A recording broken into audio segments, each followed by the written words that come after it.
329º dia. Ezequiel 29. Profecia contra o Egito. No 10º ano do nosso cativeiro, no dia 12 do 10º mês, o Senhor me disse o seguinte: Homem mortal, fale contra o rei do Egito. Diga-lhe como ele e toda a terra do Egito serão castigados. Diga que o Senhor Deus está dizendo isto ao rei do Egito: Eu estou contra você, crocodilo monstruoso deitado no rio. Você diz que o rio Nilo é seu, que você mesmo o fez. Mas eu porei um gancho no seu focinho e farei com que os peixes do seu rio fiquem agarrados em você. Então eu o puxarei para fora do rio Nilo, com todos os peixes agarrados em você. Eu o jogarei no deserto e todos aqueles peixes também. O seu corpo ficará largado no chão e não será sepultado. Eu o darei às aves e aos animais selvagens como alimento. Assim, todo o povo do Egito ficará sabendo que eu sou o Senhor.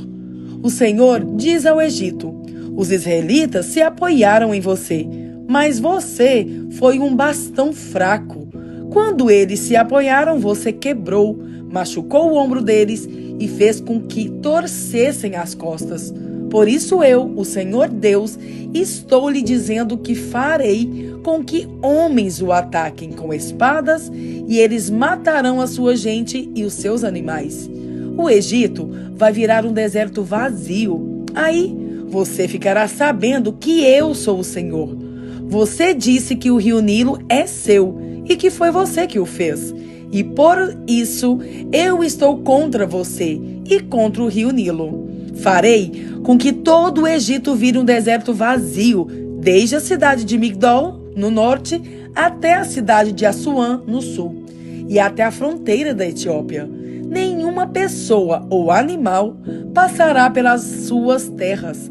Durante 40 anos, o Egito ficará sem moradores. Farei do Egito o país mais deserto do mundo. Durante 40 anos, as cidades do Egito ficarão arrasadas, mais arrasadas do que quaisquer outras cidades. Farei com que os egípcios se tornem refugiados. Fugirão para todos os países e viverão no meio de outros povos. O Senhor Deus diz: Depois desses 40 anos, trarei os egípcios de volta das nações por onde eu os espalhei.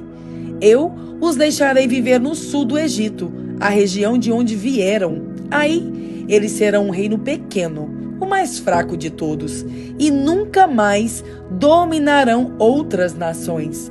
Eu os diminuirei tanto que não serão capazes de dominá-las. Israel nunca mais dependerá da ajuda deles. O que aconteceu com o Egito fará com que o povo de Israel lembre como estava errado em confiar nos egípcios. Então, Israel ficará sabendo que eu sou o Senhor Deus. Nabucodonosor conquista o Egito. No 27º ano do nosso cativeiro, no primeiro dia do mês, o Senhor falou comigo e disse: Homem mortal, escute. Nabucodonosor, rei da Babilônia, atacou a cidade de Tiro. Ele obrigou seus soldados a carregarem tanto peso que os cabelos deles caíram e os seus ombros ficaram esfolados. Mas nem o rei, nem o seu exército conseguiram nada como pagamento pelos seus esforços. Agora eu, o Senhor Deus, digo isto: darei a terra do Egito ao rei Nabucodonosor. Ele vai pegar toda a riqueza do Egito e vai levá-la como pagamento para o seu exército. Eu darei a Nabucodonosor o Egito como pagamento pelos seus serviços, pois o seu exército está trabalhando para mim. Sou eu, o Senhor Deus, quem está falando. Quando isso acontecer, farei com que o povo de Israel fique forte. E a você, Ezequiel, vou dar licença para falar onde todos possam ouvi-lo. E assim, eles ficarão sabendo que eu sou o Senhor. Ezequiel 30. Deus castiga o Egito. Novamente, o Senhor falou comigo. Ele disse: Homem mortal, profetize e anuncie o que eu, o Senhor Deus, estou dizendo.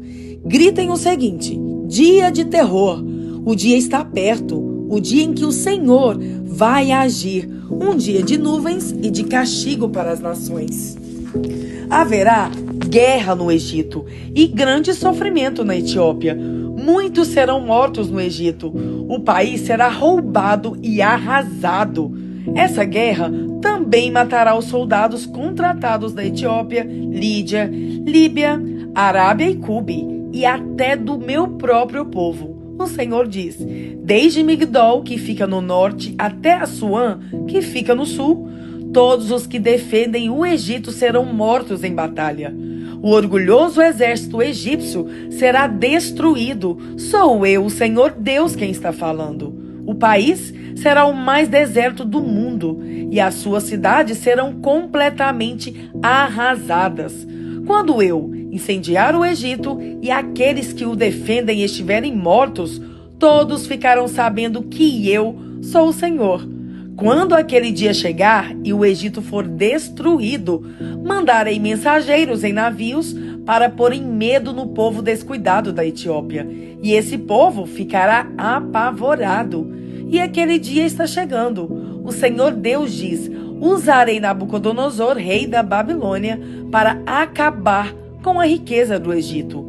Ele e o seu exército violento virão para arrasar o Egito. Eles atacarão com espadas e a terra dos egípcios ficará cheia de mortos. Secarei o rio Nilo, entregarei o Egito a homens maus. Estrangeiros arrasarão o país todo. Eu, o Senhor, falei. O Senhor Deus diz: também destruirei os ídolos e os falsos deuses de Mênfis. Não ficará ninguém para governar o Egito. Espalharei o terror no meio do povo, farei com que o sul do Egito vire um deserto e porei fogo na cidade de Zoã, no norte. Castigarei Tebas, a capital, derramarei a minha ira sobre a cidade de Pelúsio, a grande fortaleza do Egito, e acabarei com a riqueza de Tebas. Incendiarei o Egito e Pelúsio se retorcerá de dor.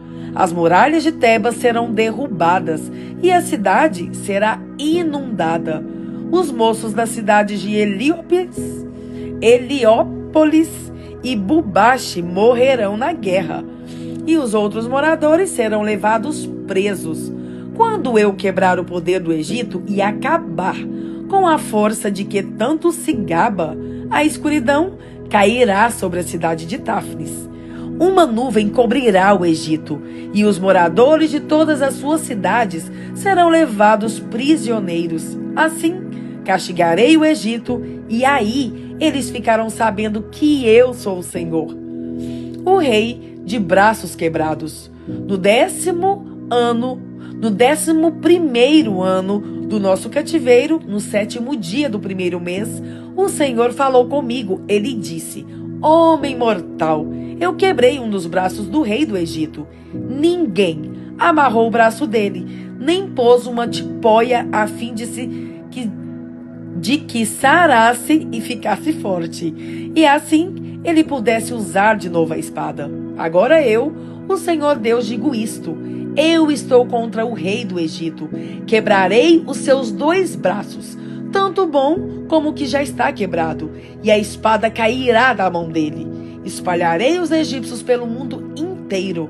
Aí farei com que os braços do rei da Babilônia fiquem fortes, e porei a minha espada nas mãos dele. Porém, quebrarei os braços do rei do Egito, e assim ele gemerá e morrerá na frente do seu inimigo. Sim, farei com que o rei do Egito fique fraco, e darei força ao rei da Babilônia.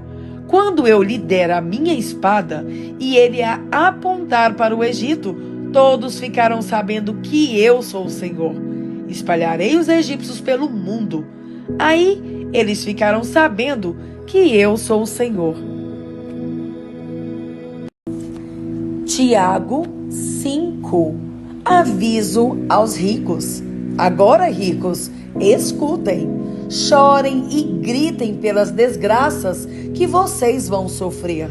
As suas riquezas estão podres e as suas roupas finas estão comidas pelas traças.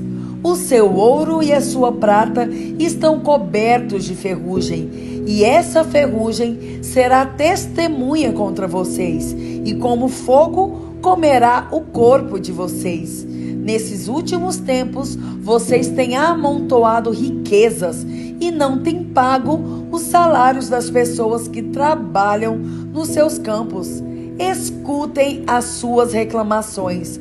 Os gritos dos que trabalham nas colheitas têm chegado até os ouvidos de Deus, o Senhor Todo-Poderoso. Vocês têm tido uma vida de luxo e prazeres aqui na terra e estão gordos como gado, pronto para o matadouro. Vocês têm condenado e matado os inocentes e eles não podem fazer nada contra vocês. Vários conselhos. Por isso, irmãos, tenham paciência até que o Senhor venha. Vejam como o lavrador espera com paciência que a sua terra dê colheitas preciosas. Ele espera pacientemente pelas chuvas do outono e da primavera. Vocês também precisam ter paciência. Não desanimem, pois o Senhor virá logo. Irmãos, não se queixem um dos outros para não serem julgados por Deus. O juiz está perto, pronto para vir. Lembrem dos profetas que falaram em nome do Senhor e os tomem como exemplo de paciência dos momentos de sofrimento. E nós achamos que eles foram felizes por terem suportado o sofrimento com paciência. Vocês têm ouvido a respeito da paciência de Jó e sabem como no final Deus o abençoou, porque o Senhor é cheio de bondade e de misericórdia. Acima de tudo, meus irmãos, quando vocês prometerem alguma coisa, não jurem pelo céu, nem pela terra, nem por mais nada. Digam somente sim, quando for sim, e não, quando for não, para que Deus não os condene. Se algum de vocês está sofrendo, ore. Se alguém está contente, cante hinos de agradecimento. Se algum de vocês estiver doente, que chame os presbíteros da igreja para que façam oração e ponham azeite na cabeça dessa pessoa em nome do Senhor. Essa oração feita com fé salvará a pessoa doente. O Senhor lhe dará saúde e perdoará os pecados que tiver cometido. Portanto, confessem os seus pecados uns aos outros e façam oração uns pelos outros, para que vocês sejam curados. A oração de uma pessoa obediente a Deus tem muito poder. O profeta Elias era um ser humano como nós. Ele orou com fervor para que não chovesse, e durante 3 anos e meio não choveu sobre a terra. Depois orou outra vez, e então choveu, e a terra deu a sua colheita. Meus irmãos, se algum de vocês se desviar de verdade e outro o fizer voltar para o bom caminho, lembre-se disto: quem fizer um pecador voltar do seu mau caminho, salvará da morte esse pecador e fará com que muitos pecados sejam perdoados.